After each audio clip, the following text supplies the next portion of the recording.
Boa tarde. Boa tarde. Tudo bem, galera? Tudo bem. Beleza. A gente semana passada a gente terminou a Primeira Guerra, não terminamos? Sim. Sim. Foi só um tempinho, não foi? Porque teve um imprevistozinho com o Marcão, aí eu peguei só uma aula, não foi isso? Foi semana passada, não foi? Foi. Beleza. E aí a gente terminou a Primeira Guerra. Bom dia. Aí hoje eu vou fazer o quê? Hoje eu vou trabalhar com vocês. Desculpa aí. Hoje eu vou trabalhar com vocês crise 29, tá? Eu tinha até pensado em trabalhar Vargas, mas o que acontece? Eu preciso trabalhar a crise 29 para vocês entenderem o problema que aconteceu, né, na economia mundial, que gerou consequências na nossa economia e também na nossa política. Por isso que Vargas assume o poder. Então, para eu começar falando, vou falar a Revolução de 30, aí eu falo, crise 29, eu não falo, crise 29. Então, é melhor explicar a crise 29 rapidinho, né, que é um assunto tranquilo, em uma aula dá para a gente ver de boa essa crise de 29, tá? E aí, semana que vem, eu falo de Era Vargas, tá ok? Deixa eu só aceitando o pessoal que está chegando agora. Beleza. E aí a gente começa. E aí, bom dia, boa tarde, boa noite. Vocês tiveram aula com o Marcão hoje? Sim, senhor. Marcão tá mó feio. Aquele professor excelente, aquela melhor aula que a gente tem no dia. Tá mal feio quanto que ele foi bonito. Mas ele tá mais feio dessa vez. Ele tá raspou a mais barba. feio. Raspou Ele a raspou a barba. barba. Agora você explicou. Ele tá mais feio do que ele já era do normal. Entendi. Até aquela menina que era a única que tinha coragem de abrir a câmera. Parou? Também tenho coragem, pau. Era Estela, sei lá. Não tem visto mais ela por aqui? Eu acho que ela saiu. Saiu? Ela saiu. Por quê, coitada? Por que ela saiu? Aí eu não sei. Ei, não. Samsung, temos um Samsung na turma hoje. É o Ian, professor, é o Ian. Temos um Getúlio Vargas na sala também. Beleza. Tinha um Pelo menos eu tenho positivo, né? alguma Mas coisa quem a era ver o com positivo? O história. positivo trocou pelo Samsung. Getúlio Vargas. Boa tarde. Boa tarde. Pegar um chocolate ali, pera aí.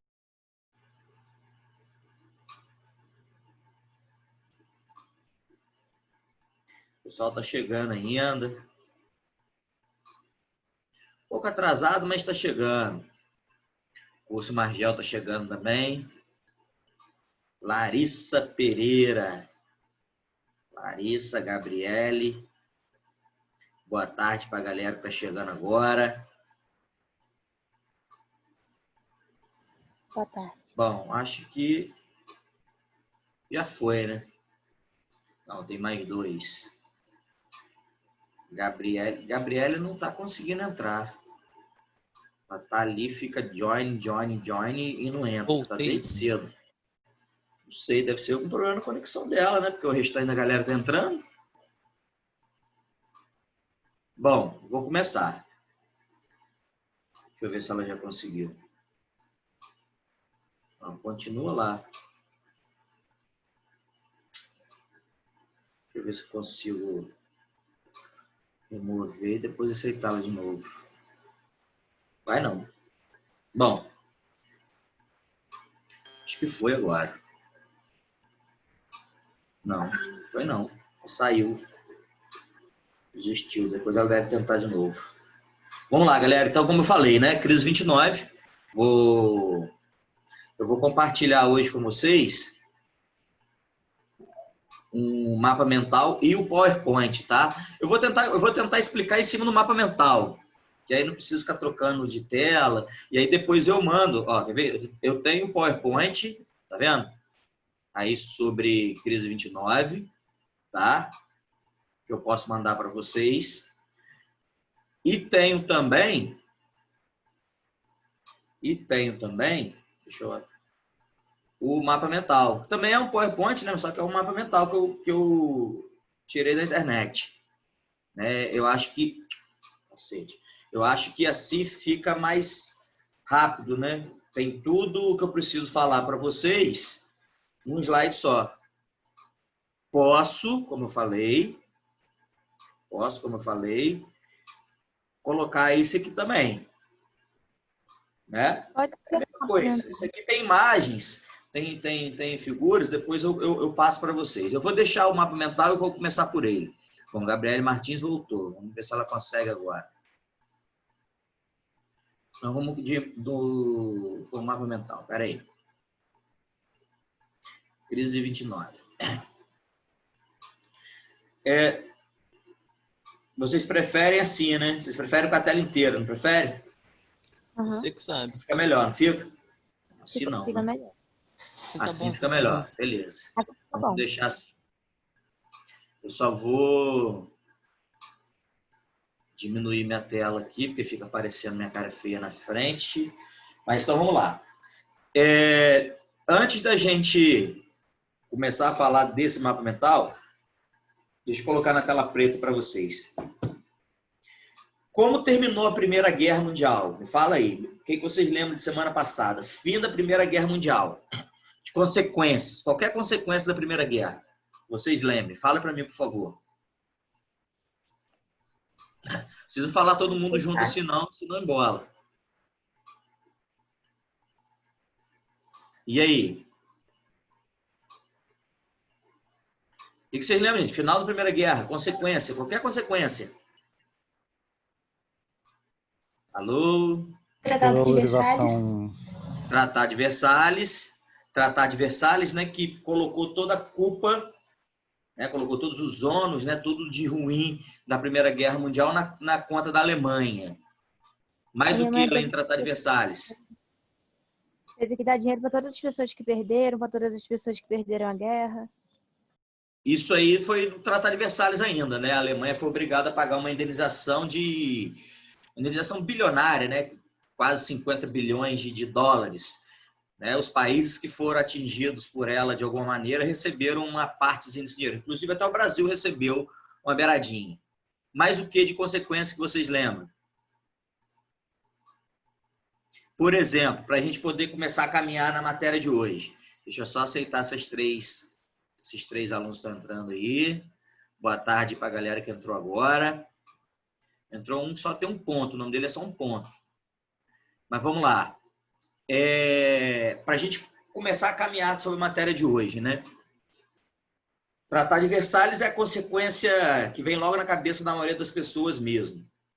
Outra coisa, número de mortos elevados, né? Até então, uma guerra com um grande número de mortos, a Segunda Guerra depois vai passar e passar muito. Tá? Mas um ponto importante para a gente conseguir, para a gente começar a caminhar hoje, é o seguinte. Antes da Primeira Guerra Mundial começar, qual era o centro econômico, qual era o eixo econômico do planeta? Qual era a região que mandava na economia mundial? Inglaterra e Alemanha. França e Alemanha. Principalmente a Inglaterra. A Inglaterra até então era considerada a grande força econômica e militar do planeta. Com a França encostada ali logo em seguida, né? E com a Alemanha crescendo de forma muito rápida. Beleza. Quem falou Inglaterra, acho que foi Larissa. Beleza, certinho. Mas eu quis dizer a região que era, né, o centro econômico do planeta era a Europa. Né? Porque você tinha aí Inglaterra, França e Alemanha, três grandes forças da Europa. E é lógico, né? Abaixo de Inglaterra, França e Alemanha, talvez até Inglaterra, Alemanha e França, tá? Você já tinha ali outros países europeus, como Itália, você tinha ali a Bélgica, você tinha ali Holanda, Portugal, Espanha, Império Austro-Húngaro, Rússia e daí por diante. Enfim, o que eu estou querendo dizer? Até a Primeira Guerra Mundial começar, né? O eixo econômico do planeta era a Europa. O centro econômico do planeta era a Europa. A gente pode até dizer que o eixo econômico e militar do planeta era a Europa, né? Então, os europeus eram, entre aspas, os donos do mundo, tá? Chega na metade da guerra, na verdade, no final da guerra, quem se torna o eixo econômico e militar do planeta? Quem passa a ser a grande força econômica e militar do planeta depois da Primeira Guerra Mundial? Estados Unidos. Estados Unidos. Exatamente. Estados Unidos. Uau. Por quê? Porque enquanto o pau quebrava na Europa, enquanto a guerra acontecia na Europa, né, porque as batalhas da Primeira Guerra Mundial, diferentemente da Segunda, elas só aconteceram em território europeu. Né? Já a Segunda Guerra Mundial tiveram batalhas em outras regiões do planeta. Na primeira não, só na Europa. Na segunda teve na África, teve muita na Ásia, teve na costa, né, no Oceano Atlântico, perto do continente americano. Felizmente não teve no território americano, mas teve perto. Mas enfim, as batalhas da Primeira Guerra Mundial só em território europeu. E os Estados Unidos, que vocês falaram agora para mim, que se tornaram a grande força econômica e militar do planeta ao final da Primeira Guerra, eles só entraram nessa guerra praticamente na metade. Praticamente depois da metade. Né? Porque a guerra começa em 14. Os Estados Unidos só vão entrar na guerra em 17. Então, de 14 a 17, de 1914 a 1917, enquanto o pau quebrava na Europa, Estados Unidos estava só o quê? Estados Unidos estavam só produzindo. Né? Os Estados Unidos estavam só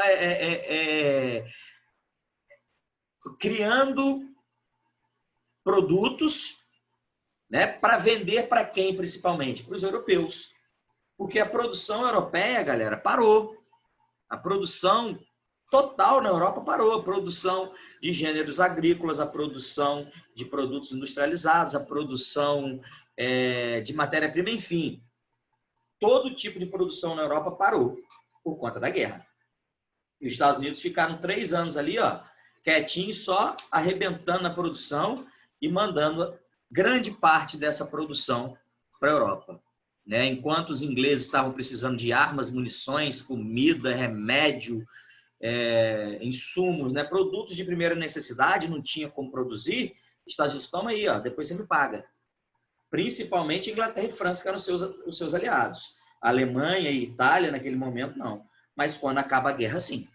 Porque o que eu falei para vocês, acabou a guerra, Estados Unidos como uma grande força, né, econômica e militar do planeta. E a Europa? Ao final da guerra, a Europa estava como? Como estava a Europa ao final da Primeira Guerra Mundial? Toda destruída.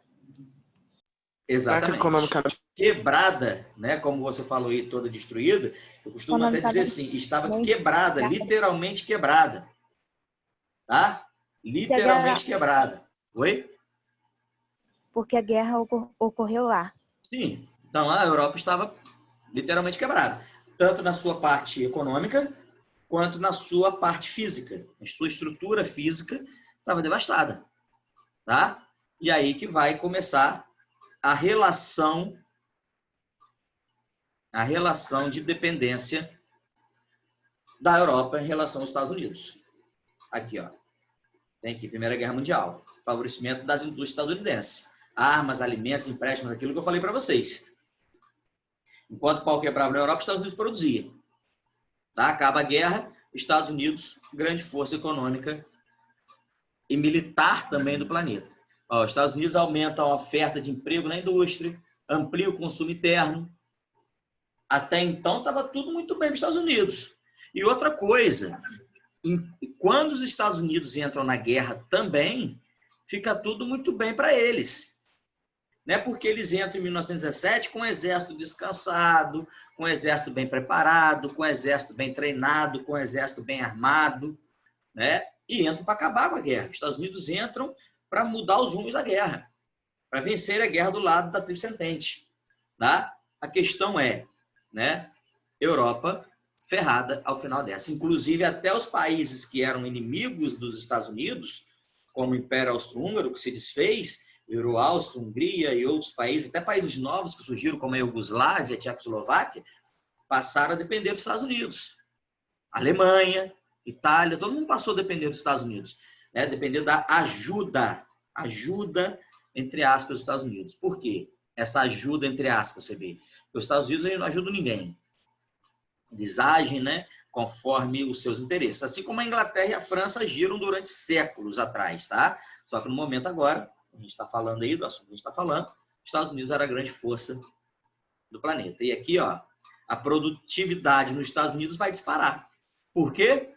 A dependência mundial da economia dos Estados Unidos. Vocês entenderam então, gente? Acabou a guerra, Estados Unidos como grande força econômica e militar do planeta e a Europa devastada, a Europa quebrada, literalmente quebrada.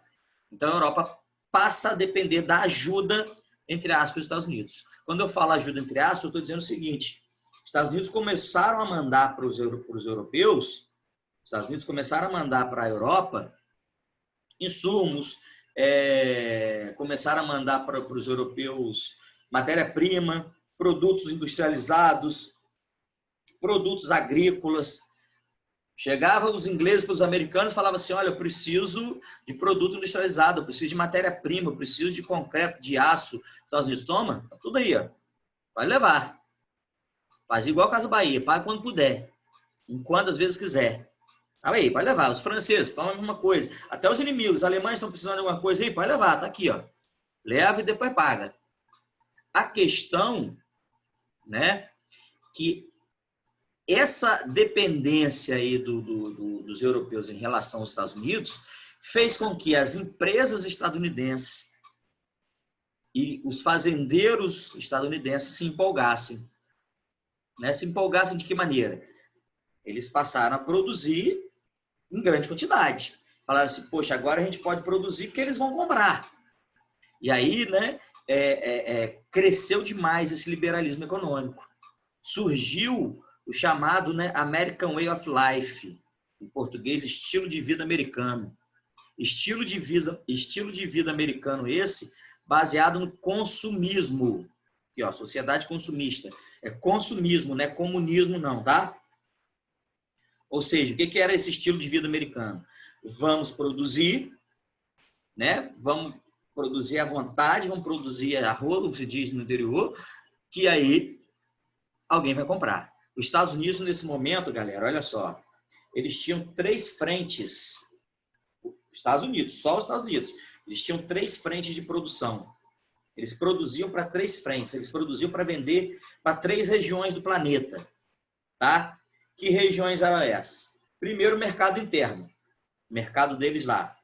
Eles produziam bastante para abastecer o seu mercado. Não deixavam o seu mercado desguarnecido. Segunda frente de produção.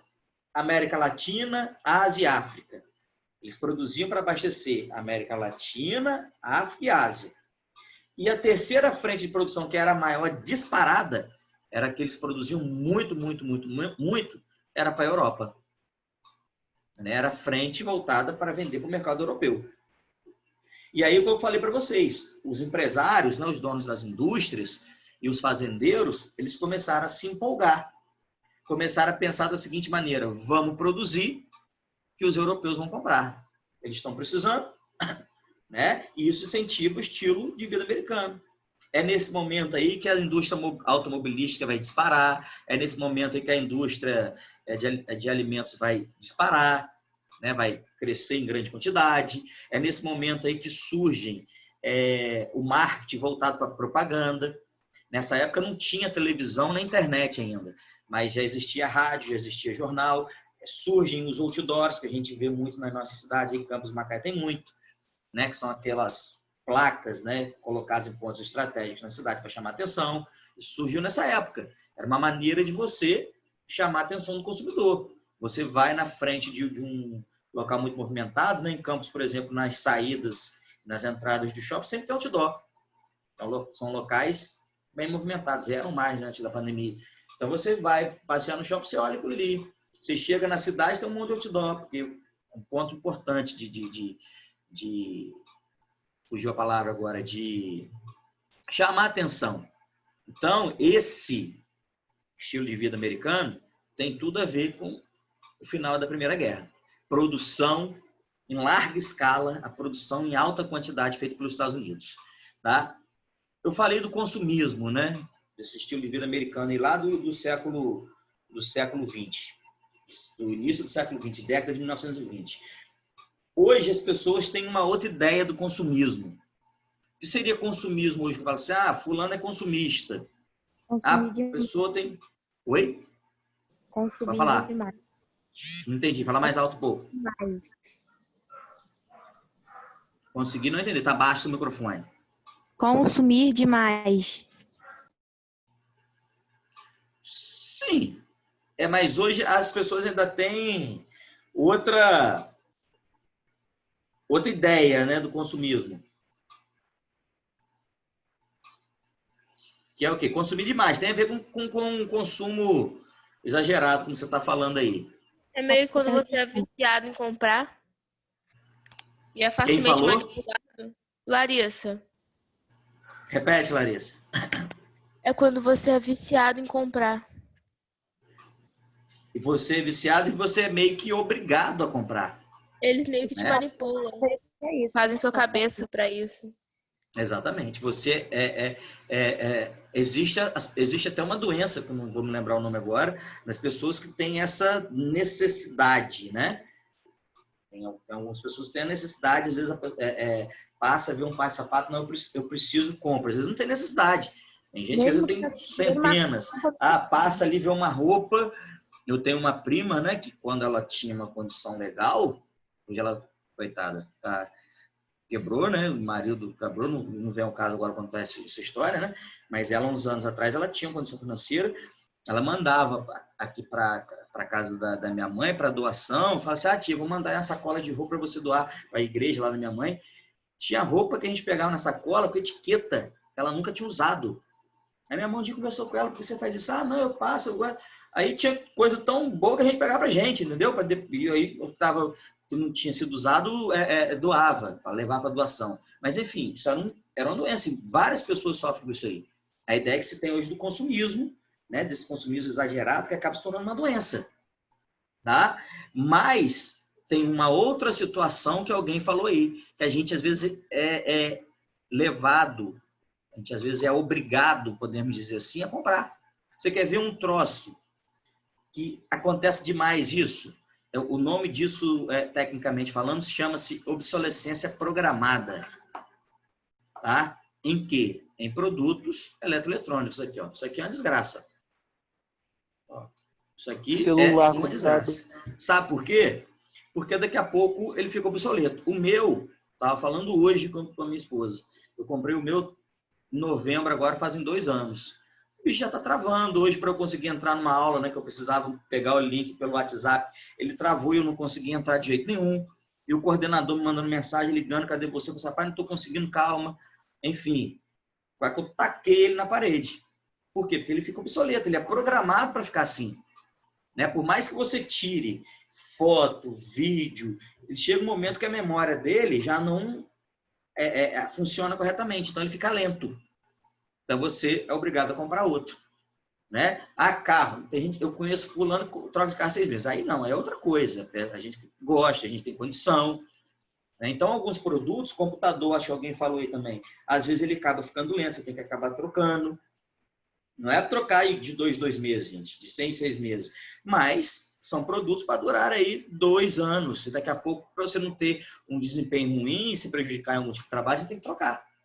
Então, hoje o consumismo é voltado para isso aí. As coisas elas ficam obsoletas, elas perdem, né? E a cada dia que passa a tecnologia vai se desenvolvendo muito rápido, né? Como que vocês ouvem música hoje? Como que vocês ouvem música hoje? Fala para mim. Eu fone. Hã? Eu fone. Não, sei. Coloca o fonezinho. Todos os aplicativos. Conecta no celular. Mas aí você... isso aí. Vocês ouvem pelo Spotify, pelo qual outro? Eu uso o YouTube. Eu uso o YouTube Player, né? YouTube Player. Sim. Tem um outro lá, esqueci o nome do outro também. Enfim, ouve-se música dessa maneira hoje. Alguém aqui, alguns de vocês, já baixaram MP3? Sim, eu tinha. Então, eu ainda tenho no meu carro, né? Tem lá, eu posso botar o celular no Bluetooth para ouvir lá no aparelho. Tá? Mas eu tenho lá meu pendrive com 7.000 músicas de rock and roll que eu conecto e aí para mim ainda é mais fácil, entendeu? Mas há um tempo atrás eu tinha um aparelho que parecia um pendrive só que mais comprido, que era o chamado MP3 Player. Esse dia eu achei ele na gaveta, velho, lá. Ele tinha capacidade de 250 e poucos megabytes. Cabia 30 músicas. Olha que absurdo. De MP3. Quando começou esse negócio de MP3 lá nos anos 2000, você levava, ó, às vezes, de um dia para o outro para baixar algumas músicas. Hoje você ouve, você pega o seu celular, você coloca lá no Spotify e você ouve. E mais ainda, recentemente eu achei na casa do meu pai um aparelho redondinho assim, ó, chamado Discman. Né? Que eu não sei se vocês chegaram a conhecer. Você colocava o CD ali e colocava o fone embora. Antes disso, tinha o Walkman. Você colocava fita. E antes disso era o rádio que você ficava ouvindo sem fone, sem porra nenhuma. Então, tudo isso em quantos anos? Em 30 anos. Eu tenho 40 anos, quantas vezes eu ouvi jogo do Flamengo no carro? Porque não tinha negócio de Sport TV, Premiere ainda. Não que não tivesse aqui em casa, porque não tinha mesmo. Tá? Depois, quando passou a ter, só fui conseguir ter mais na frente. Então, muitas vezes eu sentava no carro do meu pai, sintonizava a rádio Tupi, a Rádio Globo lá do Rio, e tinha que ser no carro, porque a antena do carro tinha uma poder de captação maior para eu poder assistir, para poder ouvir. Então, eu lembro disso com 10 anos, ou seja, 30 anos atrás. E olha em pouco tempo como que isso mudou. Hoje você consegue, né, assistir os jogos, alguns jogos, não todos, por conta de direitos, em YouTube, na Flá TV, por exemplo, como outros times têm também. Então, eu estou querendo dizer o seguinte, a tecnologia ela vai se desenvolvendo de forma muito rápida e isso faz com que a gente seja obrigado a consumir. Ainda nessa leva de questão de futebol, recentemente, teve um jogo aí, tá vendo meu pai, como a gente assinou um troço horroroso lá que o Flamengo tinha criado, tal de curro, sei lá como é que fala aquela porcaria, para poder assistir alguns jogos. Né? Acabou, cancelamos. DAZN também. Ou seja, você, de certa maneira, você é obrigado. Não sou obrigado, se eu não quiser assistir, eu não vou assistir, eu sei. Mas quem gosta, às vezes, acaba fazendo. Então, foi o que uma das meninas aí falaram. Essa ideia do consumismo, hoje, né, é que você é levado a consumir. Se você quiser ter acesso a uma coisa que te dê prazer, você é obrigado a consumir. Né? E tem aquela questão da doença, né? As pessoas consomem sem, muitas vezes, ter a necessidade verdadeira para ter aquele produto ali, tá? Mas aí volta para a crise 29. O que vai acontecer? Europa, dependendo, mais uma vez, da ajuda, entre aspas, dos Estados Unidos, para se recuperar. Só, criança, preste atenção no seguinte, ó. A gente está falando de Europa, né? Sem discriminar continente algum, não é nem pela questão racial, não. Né? Mas a gente não está falando de Ásia, África nem América Latina. Tudo bem que na Ásia você tem lá duas grandes forças econômicas, né? China e Japão, né? Mas a maioria não é forte economicamente igual os países europeus, iguais aos países europeus. Tá? Então, a Europa ela não iria querer continuar dependendo dos Estados Unidos para sempre. Ou vocês acham, né, que Inglaterra, vocês acham que Alemanha, vocês acham que França, que Itália, entre outros países europeus, vão querer continuar dependendo dessa ajuda dos Estados Unidos para sempre? Não iria. Isso era fato, né? Os Estados Unidos foram, né, melhor dizendo, alertados sobre isso.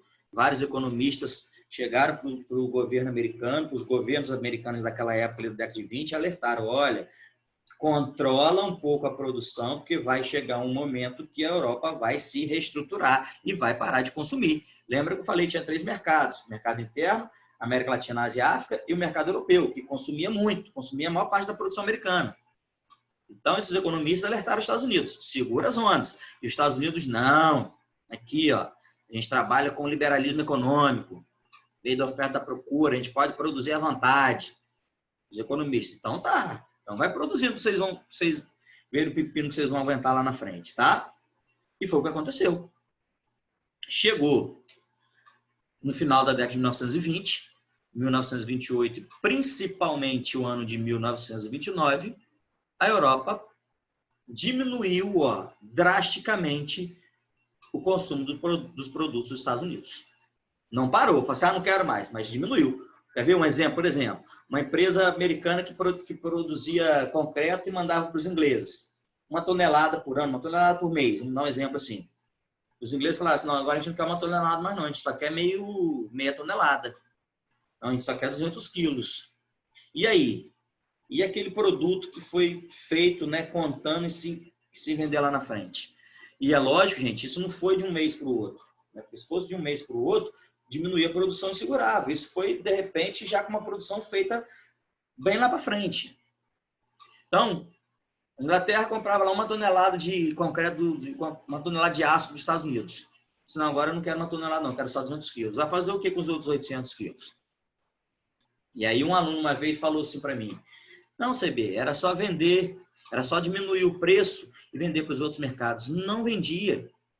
Eu falei para vocês, por isso que desde que esse menino me questionou isso, eu sempre falo que os Estados Unidos tinham essas 3 produções, essas 3 frentes de produção. Então não tinha como pegar parte da produção da Europa e tentar absorver nas outras, porque não ia, porque a produção interna já não estava dando conta quase, e o mercado da América Latina, África e Ásia também quase não dava conta da sua produção. Então sabe o que vai acontecer? As empresas e as fazendas também vão ficar cheios de produtos estocados. Vai haver uma crise de superprodução. Uma crise de superprodução. Os Estados Unidos vai ter produto pra caramba para vender, tanto produto agrícola quanto produto industrializado, e não vai ter para quem vender. Né? O problema foi esse. E não vai ter para quem vender. E o que vai ocorrer? E o que essa crise de superprodução, CB, vai levar a crise 29, vai levar a quebra da bolsa de valores e vai levar uma crise econômica no mundo todo. Eu vou explicar. Olha só um minuto.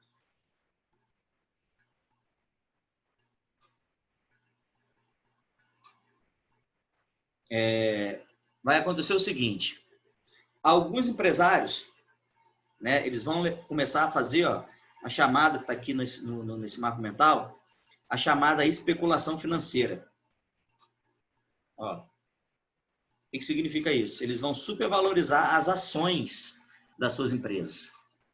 Vamos supor, né, que... Só um minutinho aqui, o negócio está doido. Vamos supor... Espera aí. Vamos supor que Arthur ele fosse um empresário e a ação da empresa dele valesse X. O valor da ação da empresa dele é X. Ele, desesperado, porque ele não estava conseguindo vender os seus produtos, estava cheio de produtos nos seus estoques, não estava conseguindo pagar os seus compromissos, né, os seus funcionários, os seus impostos, sua matéria-prima, enfim.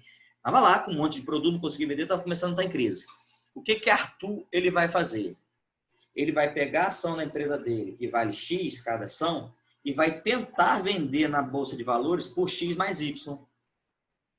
Ou seja, ele vai fazer uma especulação financeira. Ele vai supervalorizar as suas ações. Ele vai valorizar as suas ações de forma mentirosa. Vamos dizer que os 2 primeiros empresários, os 3, 4, 5, 10 primeiros empresários que fizeram isso, com certeza não passaram de 10, tiveram sucesso. Tá?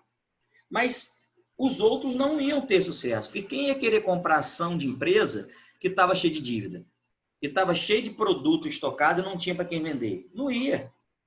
Então aconteceu essa especulação financeira, essa supervalorização das ações de forma irreal, de forma falsa. Tá? Outra coisa, e as fazendas, CB? Mais ou menos a mesma situação. Mas os fazendeiros eles não vendem a ação da fazenda dele, não.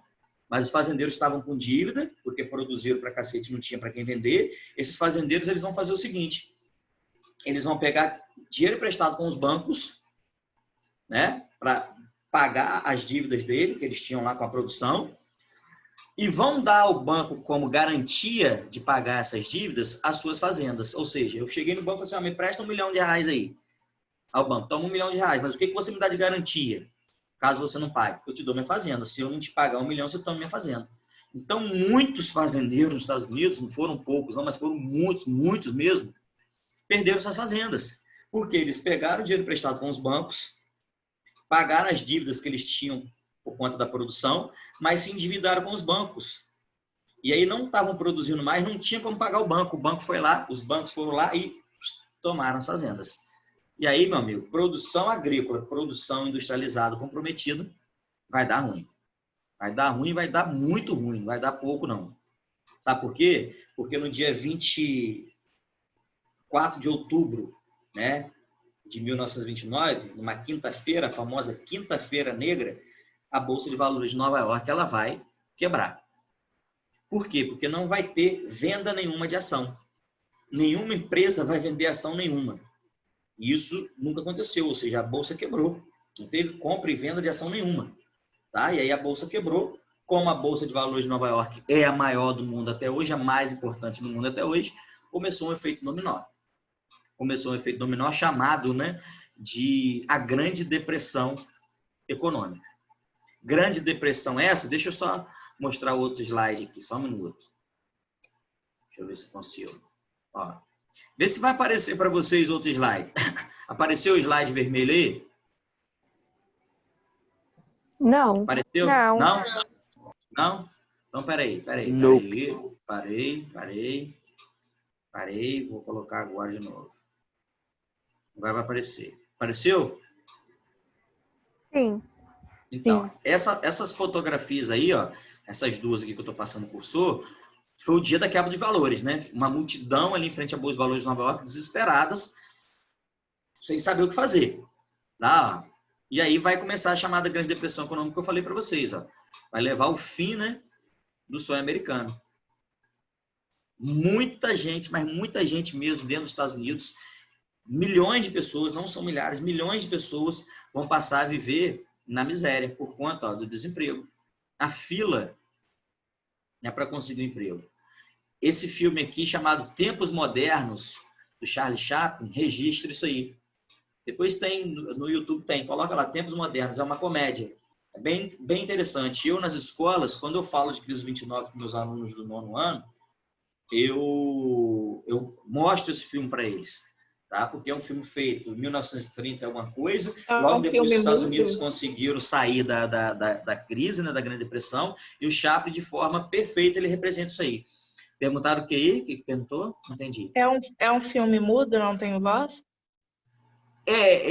Tem uma outra fala. Tem uma outra fala. Muito pouca, mas é praticamente um filme mudo mesmo. Mas é muito bom, muito legal. E aí, ó, outra imagem, né? A miséria que se alastra, né? Dentro dos Estados Unidos. Isso aqui são fotos, né? São fotografias da época, tá? Desespero, as pessoas saqueando, né? Tentando saquear lojas. O que teve de empresário, mas muito, o que teve de empresário que se matou, né? Que tirou a própria vida, foi uma coisa absurda, né? Existe até uma fotografia do Empire State, né, que é aquele prédio famoso nos Estados Unidos, que vários empresários se jogaram dali. Que o fotógrafo ele consegue registrar um momento em que um cara está se jogando de um lado do prédio e outro do outro. Ele registra o momento que dois caras estão se matando. Por quê? Porque no dia 23, os caras eram milionários. No dia 24, estavam na miséria. Aí esse mesmo aluno que eu falei para vocês há anos atrás, falou de vender para os outros mercados, ele me questionou na época. Mas você vê, os caras não eram milionários no dia 23? Eu disse, sim. No dia 24 eles quebraram. Eu disse, sim. Mas e os bens deles? Eu falei assim, que tipo de bens? Aí ele falou casas, mansões, joias. Eu falei assim, o que tem? Ele falou, por que eles não venderam? Aí eu falei assim, tudo bem. Para quem?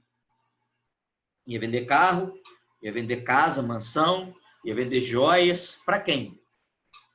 Tinha quebrado todo mundo, os fazendeiros quebraram, os empresários quebraram. Não tinha para quem vender. Então, muitos ficam desesperados, né, e tiram a própria vida.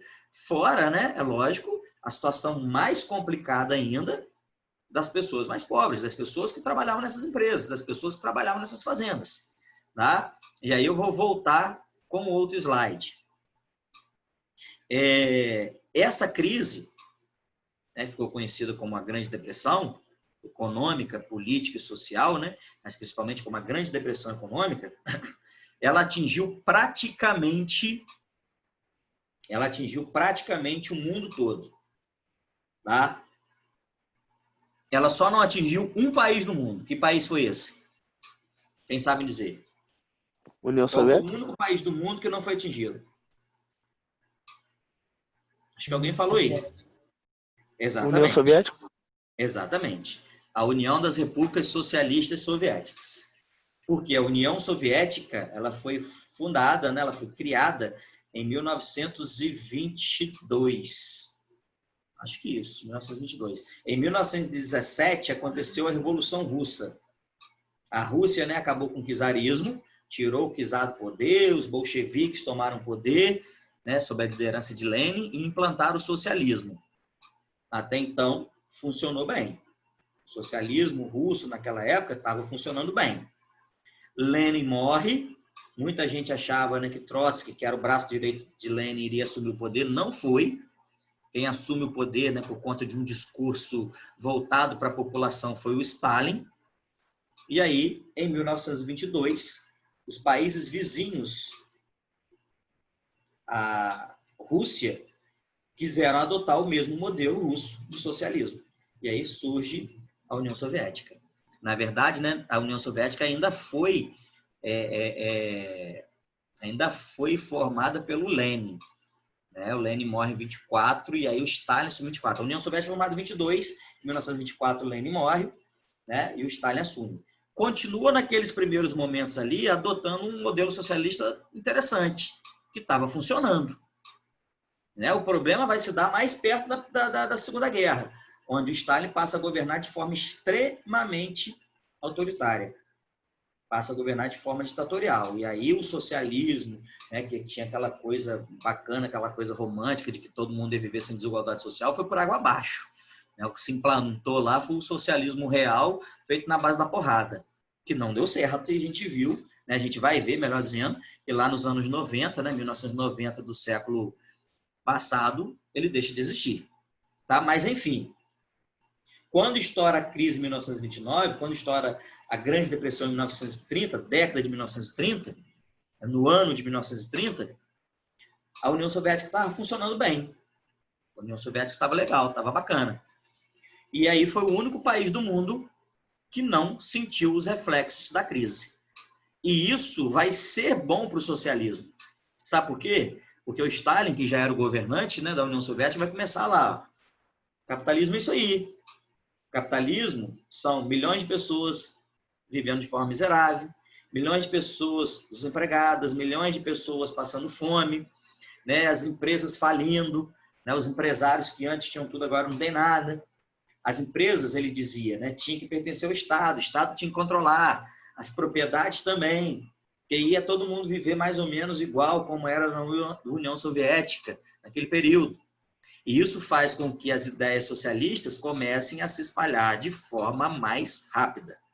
Mais rápida do que já vinha.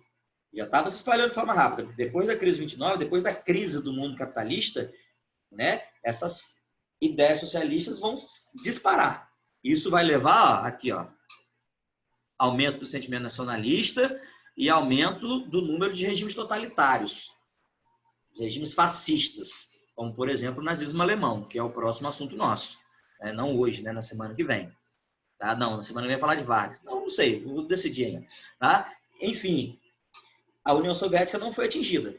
E aí os ideais socialistas, né, como quando o Stalin começou a usar o seu discurso, ó, o capitalismo está quebrado, o capitalismo está na merda, o socialismo é que está bom. Os ideais socialistas vão se espalhar. Tá? No Brasil, New Dia, estou pulando New Dia aí, CB. Falei, não estou pulando não, vou voltar no New Dia. Só vou falar no Brasil. O Brasil foi atingido por essa crise de 29, por essa grande depressão? Sim. Hein? Foi ou não? Foi. Foi.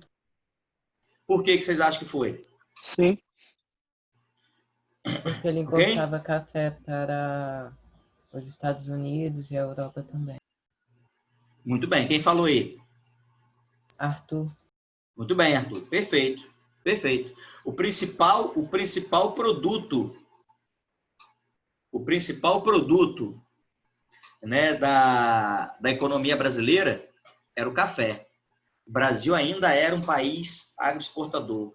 As indústrias eram muito poucas, né? Aqueles barões de café que tinham criado as indústrias, o período da República Velha, a tentativa de industrialização ali do Rui Barbosa não deu certo, né? Levou à crise do encilhamento, enfim. O Brasil ainda era um país que dependia muito da sua agricultura e da sua pecuária. Exportava muitos gêneros, né, agrícolas e muito produto da pecuária. E, principalmente, o café. O principal produto da economia brasileira era o café. Tá? E as duas regiões que mais consumiam o café do Brasil eram Estados Unidos e Europa, respectivamente. Exatamente as duas regiões que mais sofreram com a crise 29. Então, vocês acham, né, que Estados Unidos, ou melhor, que os estadunidenses, e que os europeus, eles iriam querer saber de ficar comprando cafezinho do Brasil? Não ia mesmo, né, gente? Eles tinham problemas maiores para resolver do que ficar comprando cafezinho brasileiro. Tá? E isso vai interferir diretamente na nossa economia e também na nossa política. Por quê? Como era a política do Brasil aqui nos anos 20? Né? Até antes dos anos 20, desde 1894. Né? Política do café? Política do café? Com leite. Com leite. Muito bem, política do café com leite. Era aquela alternância no poder entre políticos de São Paulo ou indicados por São Paulo e políticos de Minas Gerais ou indicados por Minas Gerais. Não é isso? Isso era a política do café com leite. Em 1929, quando estoura a crise, o presidente da República era o macaense Washington Luiz. Não sei se vocês sabem, acho que eu já falei isso para vocês. O Washington Luiz, ele nasceu em Macaé, mas já tinha vivido em São Paulo há muitos anos. Era um cafeicultor paulista. Então, o presidente Washington Luiz, ele tinha, pela política do café com leite, a obrigação de indicar um político mineiro. E aí, quando estoura a crise 29, ele não indica o Antônio Carlos de Minas Gerais. Ele indica o Júlio Prestes de São Paulo. Porque qual foi o pensamento dos paulistas? Isso não foi uma decisão, gente, tomada pelo Washington Luiz, não, tá? Não foi ele que chegou e falou assim, não, eu vou fazer isso, não. Isso foi uma decisão dos paulistas, dos cafeicultores paulistas de modo geral. Qual foi o pensamento deles? Eles já estavam perdendo grana, né? Eles já não estavam vendendo da mesma maneira que eles vendiam antes para os Estados Unidos e para a Europa. Diminuiu muito mesmo a venda, tá? Então, eles estavam perdendo poder econômico. Se eles perdessem, se eles saíssem da cadeira política ali, se eles perdessem o poder político, poderia ser o fim deles para sempre. Né? Bota os mineiros. Aí os mineiros estão percebendo que os paulistas estão ficando fracos economicamente, Minas Gerais tomam poder de vez. Então, o Washington Luiz, ele não indica o Antônio Carlos de Minas Gerais, ele indica o Júlio Prestes de São Paulo. E aí, a política do café com leite se rompe.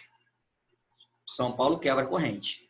E aí vai dar toda aquela situação, né? Vai dar toda aquela confusão, vai ter as eleições, o Júlio Prestes vai ganhar, o Vargas, que disputou por Rio Grande do Sul, que era o seu estado natal, vai acusar de fraude, mas mesmo assim a derrota dele vai ser reconhecida, a vitória de Júlio Prestes vai ser reconhecida. O Vargas, ele até pede, né, uma vaguinha no governo dele. Poxa, Júlio, já que você ganhou, me arruma uma vaguinha aí, eu trabalho como assessor, enfim. Mas a galera que cercava Vargas, os gaúchos, os mineiros, a galera do movimento tenentista também não vai concordar com isso. E aí vai acontecer a Revolução de 30, que vai colocar Vargas no poder. E aí, quando a gente for falar de Vargas, eu explico melhor. Teve a situação também da morte do João Pessoa, lá na Paraíba, que faz com que os estados do Nordeste entrem na brincadeira também, tá? Enfim, a crise de 29, ela interfere diretamente na nossa política, por conta de grana, por conta de poder econômico e, automaticamente, poder político. Tá? E aí o New Deal e as consequências para a gente encerrar. O que foi o New Deal? Né? O novo acordo criado pelo Franklin Delano Roosevelt, presidente dos Estados Unidos, eleito em 1932, se eu não me engano. Se eu não me engano. Data, todas não dá para guardar direito na cabeça, não. Mas, enfim, estourou aqui os 29, 1930 começa ali a Grande Depressão Econômica Mundial, Estados Unidos numa quebradeira sinistra. Para vocês terem noção, só de banco dentro dos Estados Unidos, só de bancos, né, foram mais de 4.000 que quebraram. Olha que loucura. Só de bancos, fora das empresas. Aqueles fazendeiros que perderam seus bancos desculpa, aqueles fazendeiros que perderam suas fazendas para os bancos ficaram desesperados, porque o banco que ele perdeu a fazenda quebrou, como que ele ia reaver a fazenda dele? Na cabeça dele não tinha como reaver. Começou a ter muita situação de invasão de terras, enfim, estava um caos. E aí, quando aconteceram as eleições, 1930, alguma coisa ali, que o Franklin Roosevelt foi eleito em 32, muita gente pensou, por que esse louco quer assumir a presidência de um país que está quebrado? Né? Pensou-se, o país está quebrado, quem assumir a presidência dos Estados Unidos agora está lascado. E o Roosevelt assumiu de forma brilhante, conseguiu tirar os Estados Unidos da crise de forma brilhante. Inclusive foi reeleito, né, outras vezes, inclusive era o presidente dos Estados Unidos na época que os Estados Unidos entram na Segunda Guerra Mundial. Tá? E o que ele faz de tão brilhante assim, você vê, que consegue tirar os Estados Unidos do buraco? O New Deal. Como funcionava o New Deal? Olha só, o que quebrou nos Estados Unidos? O que quebrou nos Estados Unidos? Empresas e fazendas, não é? Mas e o governo americano quebrou? Praticamente. Mas o governo americano ainda tinha uma reserva, um dinheiro ali guardado. Vamos dizer assim, o governo tinha uma poupança ali guardada, um dinheirinho, uma reserva ali guardada. Não tinha quebrado ainda completamente. As empresas, as fazendas, sim, o governo estava quebrando, mas ainda tinha uma reserva. É o que eu costumo falar. Se não fosse o Roosevelt, talvez fosse qualquer outro político, os Estados Unidos talvez não tivesse conseguido sair da crise. Se fosse um político brasileiro, sem querer generalizar, né? Sem querer generalizar, talvez não tivesse dado certo. Fosse algum outro político, poderia falar assim, poxa, essa reserva que os Estados Unidos têm de grana aqui, eu vou pegar uma partezinha para mim, Arthur, vou pegar uma partezinha para você, Larissa, vou pegar uma partezinha para você, Gabriel, Ian, vamos dividir isso aqui, vamos salvar o nosso e o resto que se flasque. Né? Poderia acontecer, poderia ter acontecido. Pegar o dinheiro, a reserva que tinha ali, dividir um pouco para cada um que estava no poder ali e o resto da população que se ferrasse. Só que o Roosevelt ele agiu de forma muito correta. O Roosevelt ele agiu de forma muito correta, muito honesta. Ele usou esse dinheiro, essa reserva, esse pouco dinheiro que os Estados Unidos tinham guardado ali para tirar os Estados Unidos do buraco. Como? Uma parte está aí, ó. Intervindo na economia. Intervenção do Estado na economia. A ACB, mas isso aí não é característica de liberalismo econômico. Eu sei. Isso aí, inclusive, CB, é característica de mundo socialista. Eu sei.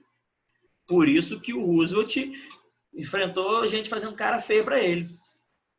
Ué, vai intervir o Estado, vai intervir na economia, isso é característica do mundo socialista. O Roosevelt está doido, está querendo transformar os Estados Unidos no mundo socialista? Ele não, eu quero tirar os Estados Unidos do buraco. E como funcionava essa intervenção do Estado na economia? A empresa que Arthur tinha, né? A indústria que Arthur tinha, quebrou. O governo ia chegar para Arthur e falar assim, toma aqui, Arthur, quanto você precisa para voltar a fazer a sua indústria produzir? Eu preciso de X, então toma aqui. Pá, toma aqui o dinheiro, contrata novamente os trabalhadores, faz com que a sua indústria volte a funcionar. A questão é, você não vai poder produzir mais liberadamente. Você vai ter que limitar sua produção. Você só vai poder produzir X. E só vai poder vender cada produto por tal preço. Ah, mas aí você está intervindo, você não está deixando o liberalismo acontecer. É, mas foi o liberalismo que ferrou com os Estados Unidos. Ele vai manter essa intervenção para sempre? Você vê? Não. Aquilo ali foi no momento. Depois de 1935, 36, os Estados Unidos já voltou aos poucos a ter o liberalismo, chamado neoliberalismo. Um pouco mais controlado. Tá? Mas então funcionou dessa maneira. O Estado, o governo pegava o dinheiro, emprestava aos empresários para reabrirem, para reestruturar suas empresas e suas indústrias. Aqueles fazendeiros que perderam as suas fazendas para os bancos, tiveram suas fazendas de volta. Toma aqui, Gabriel, ó, sua fazenda que você perdeu para o banco numa hipoteca. Toma aqui sua fazenda. E você precisa de quanto para voltar a fazer ela funcionar, para voltar a fazer com que ela produzisse? Tanto. Então, toma tanto. Ah, mas o governo estava dando dinheiro para os empresários, para os fazendeiros? Você vê? Não. O governo estava emprestando. Os caras iam pagar como pagaram depois. Tá? Iam pagar como pagaram depois. Perder de vista, mas e aqueles pagaram. Que se matavam? Isso. Aqueles que se mataram, porque não tinha que fazer mais. Aconteceu até casos, não consegui identificar quem perguntou, de filhos, né, herdeiros, que receberam alguma ajuda do governo para reativar a empresa do pai, entendeu? Entendeu? O cara morreu, toma que o cara não tem como fazer. Mas alguns filhos, alguns herdeiros receberam ajuda para reativar a empresa do pai, tá? E isso, de certa maneira, olha só. Entendi, obrigado. De nada. Isso, de certa maneira, fazia, né? Fez com que a economia circulasse. Do cara que reabriu a empresa dele, aí reabriu a indústria dele, ele vai contratar gente para trabalhar. Esses caras vão receber salário. Com salário vai fazer a economia movimentar. O fazendeiro vai contratar gente para trabalhar. Vai vender o produto. E aí já abre um comérciozinho perto da empresa, já abre um comérciozinho perto da fazenda. Então, a economia começa a circular. Outra coisa desse New Deal, né, feito pelo Roosevelt, a outra parte desse dinheiro guardado, ele usou para quê? Geração de emprego. Não, mas já não estava gerando emprego com as empresas, com as fazendas? Sim, mas ele vai gerar empregos também com a realização de obras públicas. Ideia brilhante. O governo vai começar a realizar muitas obras públicas e vai empregar muita gente. Poxa, que ideia brilhante de Roosevelt, né? Não. Essa ideia brilhante não foi de Roosevelt. Essa ideia brilhante, um cara inteligentíssimo tinha tido alguns anos antes. Tinha tido, né? Na verdade, no século passado, né? Cara esse lá da França, baixinho, chamado Napoleão. Napoleão, no período napoleônico, no período consulado ali, ele gera um monte de emprego criando obra pública. E começa a construir muita coisa e aí gera emprego. Anos depois, agora nessa época aí, o Roosevelt faz o mesmo nos Estados Unidos e lá na Europa, mais especificamente na Alemanha, né, um outro cara faz algo parecido, que foi Hitler. Hitler, inclusive, eu li uma biografia dele, há alguns anos atrás, ele dizia que ele era fã de Napoleão, né, que ele adorava a biografia de Napoleão, inclusive se ferrou da mesma maneira que Napoleão, né, atacando a União Soviética, só que Napoleão na época era Rússia ainda. Então, quando a gente for falar de Hitler, a gente vai ver como ele tinha algumas ideias, né? Seguia algumas ideias de Napoleão. E aí, volta para Roosevelt. Ele fez a mesma coisa. Criou um monte de obra pública para gerar emprego. A questão é, galera, eram obras públicas úteis, iam ser coisas que iam ser usadas depois de pronto. Ele não ia fazer pracinha, vou fazer uma pracinha, emprega um monte de gente para fazer uma pracinha, gasta um dinheiro absurdo para fazer uma pracinha. A pracinha está pronta, emprega 1 ou 2 caras para cuidar da praça. Não. Ele ia gerar emprego criando obras que seriam importantes para o desenvolvimento dos Estados Unidos depois, como foram. Depois dessas obras aí, os Estados Unidos vão dar um salto na saúde, na educação, na sua infraestrutura. Sabe por quê? O que vai ser criado nessa época aí? Estrada, ponte, portos, aeroportos, estações ferroviárias, escolas, hospitais, daí por diante. Então, ele ia lá construir um hospital. Pá, empregava uma porrada de gente para construir o hospital. Né? Pedreiro, engenheiro, arquiteto, marceneiro, vidraceiro, enfim, uma porrada de gente para construir o hospital. Depois do hospital pronto, ele ia empregar mais uma porrada de gente para trabalhar. Não é ser só médico. Esse é o pessoal da administração, os enfermeiros, o pessoal que fornecia alimento, que fornecia remédio. E imaginem aí quem é de Campos, né? Macaé eu não sei, nunca fui no hospital Macaé, graças a Deus nem quero ir, mas imagina quem é aqui de Campos que já foi no hospital da Unimed. Tem um hospital da Unimed e no entorno, olha quanta coisa tem em volta. Geração de emprego indiretamente também. Então você vai lá e constrói um hospital, você gera emprego para um monte de gente ali dentro do hospital e no entorno. E o cara vai ali do lado do hospital, cria uma farmácia. O outro vai criar um restaurante, o outro vai cria, sei lá, um salão, o outro vai cria um troço qualquer.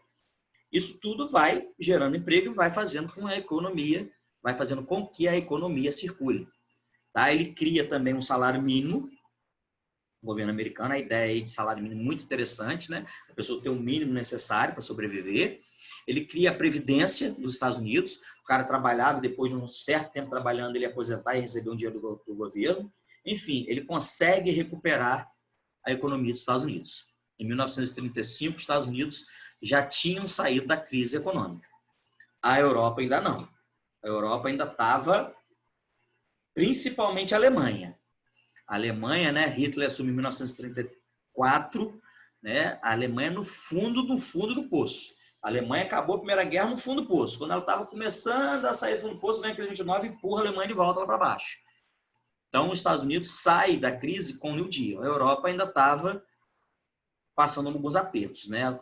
Vários países passando alguns apertos. Outros, como Inglaterra, França, já estavam conseguindo se recuperar. Tá? Então, isso aí foi o New Deal. E aí, né, as consequências, para a gente encerrar essa parte de crise 29. Crise econômica, né, a gente já viu, falando de bancos, crise social, desemprego, isso aí tudo a questão da Grande Depressão.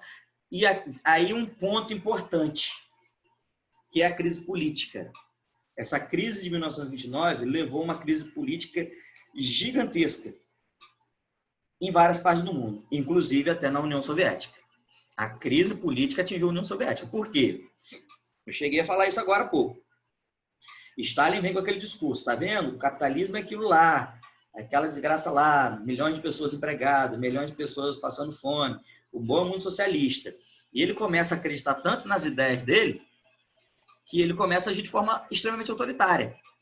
Quem não estava concordando com o regime socialista na União Soviética começou a ser perseguido. Até porque ele passou a agir de forma muito violenta. Né? Mas mesmo assim, ele conseguiu fazer com que as ideias socialistas avançassem de forma muito mais rápida. Eu falei isso agora há pouco. Isso vai gerar o surgimento de outros regimes totalitários, os regimes nazifascistas, os regimes, né, fascistas na Europa. Então, a partir dessa crise, você tem 3 modelos. Você tem o governo, né, o tipo de governo capitalista, o tipo de governo socialista e você tem o tipo de governo fascista. E isso vai ser um grande problema. Um grande problema mesmo, até porque o fascismo, que adotava algumas práticas do capitalismo, mas era completamente contra o comunismo, esse fascismo, esse governo fascista, vai atacar os principais países capitalistas, Inglaterra, França e Estados Unidos, por conta do resultado da Primeira Guerra. Vai atacar também a União Soviética. Enfim, vai dar esse bololô, essa confusão toda aí, que vai levar à Segunda Guerra. Então, a crise política, ela também ela faz o surgimento dos regimes totalitários. Primeiro na Itália, em 1922, logo, né? Mussolini, antes mesmo da crise, mas a crise 29, sim, a crise 29, né? Aconteceu bem depois do surgimento do fascismo italiano. Mussolini toma o poder em 22. Mas quando estoura a crise 29, Mussolini fala lá, ó, agora é a hora da gente centralizar e fortalecer o nosso modelo de governo, porque senão o socialismo vai vir varrendo.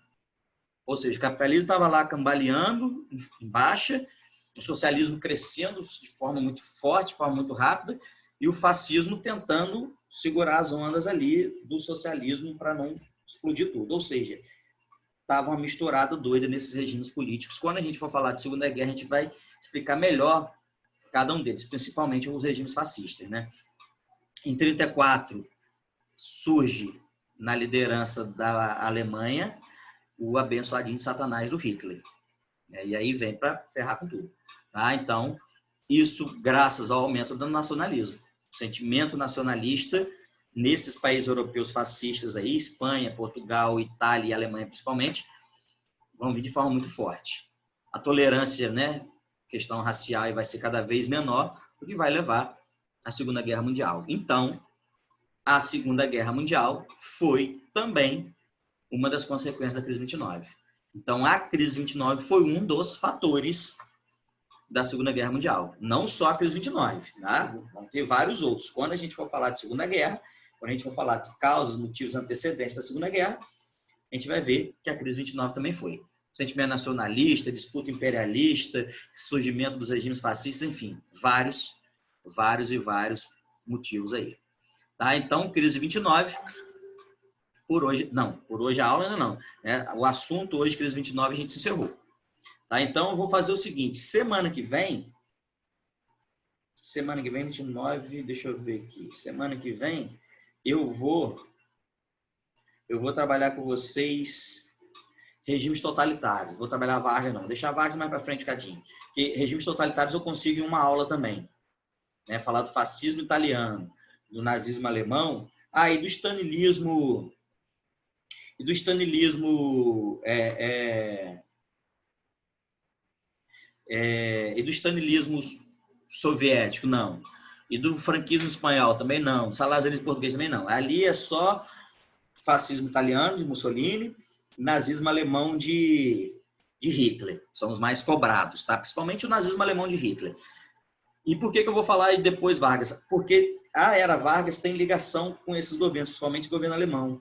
A era Vargas enfrenta, né? O governo Vargas enfrenta os integralistas com os ideais fascistas, enfrenta a galera da INL com ideias comunistas. Então é melhor vocês entenderem os regimes totalitários primeiro, para depois a gente falar de era Vargas, que é um assunto bem cobrado. Vargas não tem jeito. Prova do IFE, a cada 2 anos, pelo menos, tem uma questãozinha de Vargas. Não tem jeito. A prova do ano passado tinha uma questão de Vargas, do ano retrasado tinha questão de Vargas, do ano retrasado também, do outro ano para trás eu não lembro. Então, Vargas não tem jeito. Prova do IFE, vestibulares que vocês vão fazer daqui para frente, sempre tem uma questãozinha de Vargas. Vargas eu costumo dizer, é o cara que mais vende na história do nosso país. Quando se fala de Vargas, se faz livros, se faz filmes, se faz documentários sobre Vargas, vai vender.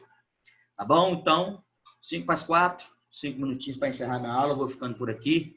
Semana que vem a gente está junto de novo, tá ok? Grande abraço, fiquem com Deus. Professor, até semana que vem, valeu. Até semana que vem. Valeu. Tchau, professor. Valeu, até mais. Tchau. Tchau.